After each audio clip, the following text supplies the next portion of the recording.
여러분들이 잘 알고 있는 생활 속의 개념으로 행정학 개념을 배워보는 생활행정학 시간입니다.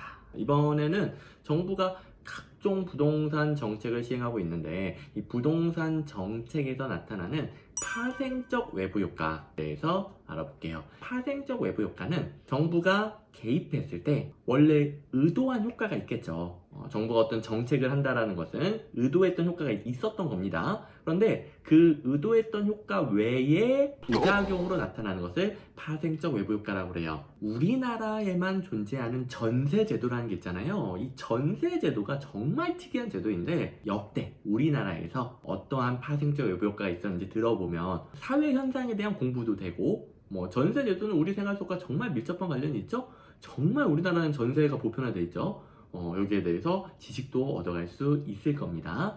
자, 일단 가장 오래된 사례라고 할까요? 아주 유명한 사례가 1981년도에 있었는데 원래 그 전에는 전세 의무 기간이 1년이었어요. 그러면 이제 문제는 이거 1년마다 이사 가거나 아니면 1년마다 전세금을 올려달라고 할 수도 있어요. 굉장히 생활이 불안정해지죠? 전세라는 것은 아무래도 엄청 부유층이 아니라 일반 평범한 혹은 서민들이 이용하는 제도 아닐까요? 그래서 이 생활의 불안정, 거주 불안정 때문에 정부가 대책을 내놓습니다. 그 대책이 전세 의무 기간을 2년으로 늘리는 거였어요. 와우, 그러면 2년 동안 이사 갈 필요가 없고 2년 동안 전세금 올라갈 걱정 없으니까 와, 정말 좋은 정책이다 라고 생각했는데 아니, 그 정책이 시행된다고 하니까 전세금이 폭등합니다. 왜? 집주인 입장에서는 이제 1년마다 전세금을 올릴 수 있는 게 아니라 2년 뒤에 올려야 되거든요. 그래서 미리 올려버린 거야. 감당이 안 됐던 서민들 입장에서는 하늘날벼락이죠. 안 좋은 사건들도 겹쳤던 가장들은 안타깝게도 자살했던 사례도 있어요. 그렇게 정부가 원래는 좋은 목적이었잖아요. 근데 의도하지 않은 이 비의도한 효과, 이 부작용 때문에 정부가 개입한 게 더 큰 문제점을 발생시킨 겁니다. 이런 것을 정부 개입으로 인한 외부 효과, 파생적 외부 효과라고 합니다. 용어 좀 기억해 주시고요. 행정학 하시는 분들은 잘 알겠죠? 아주 따끈따끈한 사례를 하나 제가 뉴스 골라왔는데요. 아유, 이 3억 아파트 3천만 원의 싹쓸이, 뭔 말이요? 3억 아파트를 어떻게 3천만 원에 사? 나도 사고 싶다. 전국 집값 띄우는 갭 투자 원정대. 이 갭 투자. 우리나라 전세 제도가 만들어낸 정말 전 세계에 하나밖에 없는 투자 방법이죠? 갭 투자. 자, 생각해 보세요. 아파트가 지금 3억짜리잖아요. 3억. 근데 전세금이 2억 7천이라고 해봅시다. 굉장히 전세가 비싼 동네가 있죠. 2억 7천이라고 해봅시다. 그렇다면 3천만 원만 있어도 그 집을 살 수 있어요. 왜냐? 자, 2억 7천은 전세 들어와 있는 사람이 이미 낸 거예요. 그걸 이제 전 집주인으로부터 인계받고 자기는 3천만 원만 내면은 그 집을 살 수가 있는 거예요. 이해되시죠? 전세 2억 7천이 있으니까 그럼 이 3천만 원 가지고 3억짜리 집을 살 수가 있어요.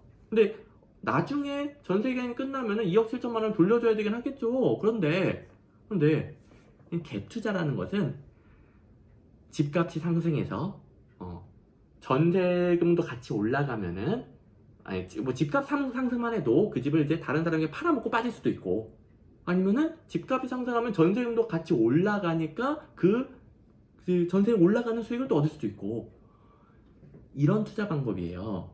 그러다 보니까 3천만 원 가지고 3억짜리 집에 집값 상승 효과를 누릴 수 있는 거예요. 자, 더 쉽게 생각해 봅시다. 3억짜리가 4억이 됐어. 자, 그러면 2억 7천만 원을 투자한 전세 세입자는 아무것도 얻을 수 없죠. 나중에 2억 7천만 원만 돌려받는 거예요. 그런데 3천만 원 투자한 집 주인은, 갭 투자한 사람은 1억 집값 상승분을 다 먹죠. 3천만 원에서 1억을 먹습니다. 2억 7천만 원 투자한 사람은 빵원인데 이게 또 전세 제도로 인해 파생되는 외부 효과였죠. 그래서 지금은 그나마 좀 잡힌 줄 알았는데 예전에는 갭 투자가 진짜 어마어마하게 성행했었습니다. 또 전세금이 많이 올라갔을 시절에는 더 심했었고요. 근데 지금 또 그러네 또. 갭 투자 할 만한 지금 뭐 3억인데 전세금이 무려 2억 7천까지 올라온 그런 갭이 작아지면 작아질수록 투자하기 편하잖아요. 이런데 몰려다니면서 갭 투자가 막 들어오면은 집값 자체가 올라가겠죠. 집값도 올려버리고 전세 자금도 같이 오르니까 서민들 또 감당이 안 되고 이렇게 생각하시면 돼요. 전세 세입자는 집주인에게 무이자 대출을 해주는 것이다. 무이자 대출을 해주는 것이다. 그리고 무이자 대출해주고 그 수익금은 아무것도 못 가져가는 제도이다. 물론 이제 전세 제도가 자신이 가진 자금보다 더 좋은 집에 살 수 있게 해주는 제도이긴 하죠. 그런 장점은 있긴 하죠. 하지만 이 투자 측면에서는 무이자 대출해주고 아무것도 얻지 못하는 게 전세 대출이다. 전세 세입자로 사는 것이다. 뭐 돈이 없는데 뭐 어쩔 수가 없죠. 그럴 수는 있겠지만 만약에 좀 버틸만 하다면은 전세 자금으로 그거보다 안 좋은 집을 구매하는 게 그 안 좋은 집이라도 집값이 상승했을 때 그 차익을 얻을 수가 있게 되는 거죠. 물론 뭐 집값이 무조건 오르는 건 아니니까 무조건 그렇게 하라는 게 아니라 전세 제도에 대해서 제가 좀 요런 측면을 설명하면서 그렇기 때문에 발생하는 이런 파생적 외부 효과 이해되시라고 설명을 좀 드렸습니다.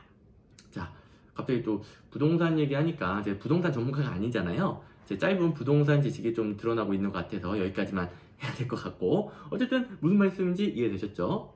자, 그리고 이 전세 제도에 대해서 또 정말 다양한 파생적 외부 효과가 있어요. 이 전세 제도를 또 독특하게 활용하는 분들이 있습니다.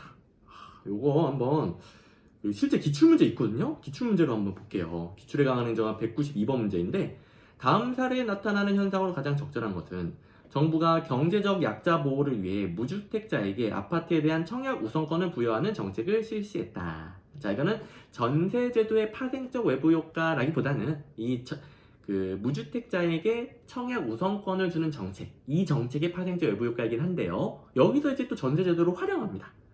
주택을 구입할 경력이 있는 사람들이 우선 청약권을 얻기 위해 의도적으로 전세를 살면서 자발적 무주택자가 되었다. 우리나라는 전세라는 굉장히 훌륭한 제도가 있기 때문에 훌륭하면서 어이없는 제도죠. 있기 때문에 이런 식으로도 전세제도를 활용해요.